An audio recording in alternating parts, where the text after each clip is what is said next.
Hi! Hello! Welcome to my channel 'Shankar vlogs'. So, ఈరోజు మనము భగవద్గీతల నుంచి ర్యాండమ్ శ్లోక తీసుకొని, అది శ్లోక రిసైటేషన్ అండ్ దాని కామెంటరీ చూద్దామండి. సో, ఈరోజు ర్యాండమ్ శ్లోక వచ్చేసి చాప్టర్ 6 వర్స్ 10. ఓకే. ఫస్ట్ మనము రిసైటేషన్ చూద్దాం. శ్లోక రిసైటేషన్ చూద్దాం. ఒక 2 టైమ్స్ చదివిన తర్వాత దాని కామెంటరీ చూద్దామండి. ఓకే. योगी युञ्जीत सततमात्मानं रहसि स्थितः एकाकी यतचितात्मा निराशीरापरिग्रह. ఇంకోసారి చదువుదాం. యోగి యుంజిత సతతమాత్మానం రహసి స్థితః ఏకాకి యతచితాత్మ నిరాశీరపరిగ్రహ. ఓకే. సో, ఇక్కడ మనము ఫస్ట్ ట్రాన్స్‌లేషన్ ఏంటో చూద్దాం. దాని తర్వాత మనము డీటెయిల్‌గా ఏంటో దాని కామెంటరీ ఏంటో చూద్దాం. ఫస్ట్ ట్రాన్స్‌లేషన్ ఒకసారి చదువుదామండి. The yogi should meditate keeping his mind focused on atma self within, in an alone, peaceful place, free from distractions, his mind and body controlled, having no desires and possessiveness. Okay. ఇక్కడ శ్రీకృష్ణుడు మనకి అర్జునుడికి ఏం చెప్తున్నాడంటే, ఒక యోగి అనేవాడు అంటే, మనము ఓ యోగి అంటే ఏంటంటే, ఎవరైతే ఆహ్ ఇప్పుడు స్పిరిచ్యువల్‌లో హైయెస్ట్ స్టేజ్‌కి వెళ్తారో, అంటే వాళ్ళనేమంటాం? ఆహ్, వాళ్ళనేమంటాం అంటే ట్రాన్సెండెంటలిస్ట్ అంటాం యాక్చువల్‌గా. Are we can say ah, those are the persons who are having wisdom. Wise wisdom and very high knowledge అనమాట. అంటే వాళ్ళు wise people plus they are also called as transcendentalists. ఇక్కడ యోగి అంటే ఇక్కడ యోగి ఎలా ఉండాలి అనేది చెప్తున్నాడు శ్రీకృష్ణుడు. శ్రీకృష్ణుడు ఒక యోగి ఎలా ఉండాలో చెప్తున్నాడు. అంటే ఆ స్టేజ్‌కి రీచ్ అవ్వాలంటే.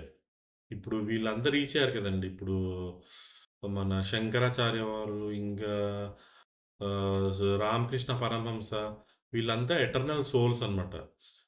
వీళ్ళంతా ఆ స్టేజ్‌కి రీచ్ అయ్యారు. ఆ ట్రాన్సెండెంటల్ స్టేజ్‌కి రీచ్ అయ్యారు. సో, ఆ రీచ్ అవ్వడం వల్ల వాళ్ళు హైయెస్ట్ నాలెడ్జ్ గెయిన్ చేసుకొని, అలాగే వాళ్ళు ఆ స్పిరిచ్యువల్ విజ్డమ్‌ని సంపాదించుకొని, వాళ్ళు ఆ సోల్స్ అనేటివి ఎటర్నల్ అయ్యాయి. అంటే లిబరేట్ అయిపోయాయి. అది మోక్షం, తెలుగులో మోక్షం సంపాదించింది అంటాం గదా! మోక్షం సంపాదించారు వాళ్ళు. అంటే వాళ్ళు దేవుడి దగ్గరికెళ్ళిపోయి they are free from birth cycle అంటాం. సో, ఆ స్టేజ్‌కి రీచ్ అవ్వాలి అంటే శ్రీకృష్ణుడు ఇక్కడ ఏం చెప్తున్నాడంటే, అంటే అలాగా రీచ్ అవ్వాలంటే keeping his mind focused on ఆత్మ. అంటే ఎప్పుడూ మెడిటేషన్‌లో మనలో ఉన్న ఆత్మని ఫోకస్ చేయాలి. అంటే ఇప్పుడు మెడిటేట్ చేస్తాం కదా! మెడిటేట్ చేసినప్పుడు మీరు దేవుడినైనా తలుచుకోండి, లేదా మీలో ఉన్న ఆత్మను తలుచుకొని మెడిటేట్ చేయండి. ఆత్మ అంటే కూడా మన హైయెస్ట్ స్పిరిచ్యువల్ గాడే. మన లోపల ఉన్నది ఆత్మ అంటే కూడా అది దేవుడితో సమానమే.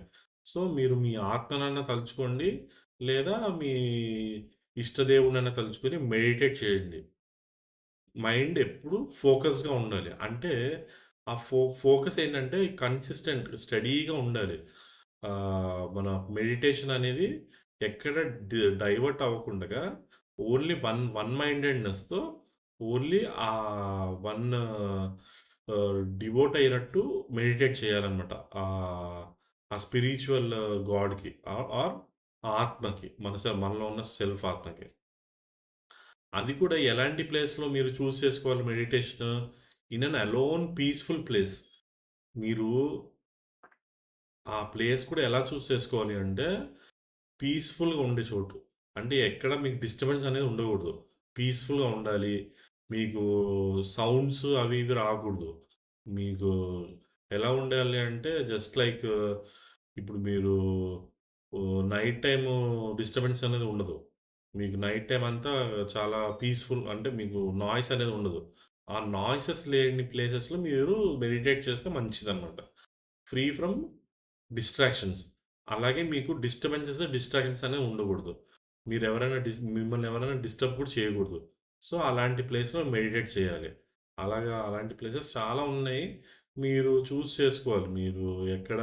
మీరు పర్సనల్‌గా మీరెక్కడ చూజ్ చేసుకుంటారో ఆ ప్లేస్ మీరు చూజ్ చేసుకొని మీరు అక్కడ మెడిటేట్ చేయాలన్నమాట. His mind and body controlled. ఆ మైండ్, బాడీ మీరు కంట్రోల్‌లో పెట్టుకోవాలి. కంట్రోల్ అంటే ఏం లేదు. మీరు మైండ్ ఎప్పుడు ఫోకస్‌గా మీరు ఆ దేవుడిని తలుచుకోవడమో, లేదంటే ఆహ్, ది మీ ఆత్మను తలుచుకోవడమో ఫోకస్‌గా ఉండి, వేరే డిస్ట్రాక్షన్స్ ఏవి లేకుండగా అంటే మీరు డిజైర్స్ మీ మైండ్‌లో నుంచి కోరికలు తీసేయాలి. కోరికలు తీసేసి, అలాగే మీకేమన్నా కావాలి అంటే పొసెసివ్‌నెస్ అంటే having no desires and possessiveness అంటే మీలో మీకేమన్నా నాకిది కావాలి అనే ఆలోచనలు కూడా నాకు మీ దగ్గర రానివ్వకూడదు. డిజైర్స్ అంటే కోరికలు. అలాగే పొసెసివ్‌నెస్ అంటే ఇది మన దగ్గరుంది. అంటే ఇది మన దగ్గరే ఉండాలి. సెల్ఫిష్‌నెస్ అంటారు దాన్ని. సో, అలాంటివి కూడా తీసేయాలి. పొసెసివ్‌నెస్ అంటే మీ మీ హ్మ్, మది ఏ వస్తువైనా మన దగ్గర ఏ వస్తువైనా, ఏ మనిషైనా అది మన దగ్గరే ఉండాలి. వేరే వాళ్ళ దగ్గర ఎళ్ళకూడదు. అనేది ఆ ఆలోచనలు కూడా తీసేయాలి. అది సెల్ఫిష్ మైండెడ్ అనమాట. సో, మైండ్‌లో నుంచి ఇవన్నీ తీసేసి, అలాగే బాడీ అనేది రిలాక్సింగ్‌గా, పీస్‌ఫుల్‌గా, కామ్ మైండెడ్‌తో మెడిటేట్ చేయాలి. With mind controlled and having no desires. ఇలాగా మైండ్, బాడీ కంట్రోల్ పెట్టుకొని, మనం ఒక పీస్‌ఫుల్ చోట మెడిటేట్ చేయాలి. ఏ డిస్టర్బెన్స్ లేకుండగా. అప్పుడు మనము ఆ స్టేట్‌కనేది రీచ్ అవుతాం. ఆహ్, మనం ఏమంటాం ట్రాన్సెండెంటల్ స్టేజ్ అంటే అది we call it as highest stage in spiritual growth. అంటే విజ్డమ్ వస్తుంది. హైయెస్ట్ విజ్డమ్ అనమాట అది. ఆ విజ్డమ్ అనేది చాలా తక్కువ మందికే ఉంటుంది. అలాగా మనం సాధించిన వాళ్ళు, ఎక్కువ నాలెడ్జ్ ఉన్న వాళ్ళు గూడా చాలా తక్కువ మంది ఉంటారు. సో, ఆ స్టేజ్‌కి రీచ్ అవ్వాలంటే ఈ ఈ మెడిటేషన్ ఈ విధంగా చేయాలి అని శ్రీకృష్ణుడు చెప్తున్నాడు. ఓకే. సో, ఇంకొకసారి మనం ట్రాన్స్‌లేషన్ చదువుదామండి.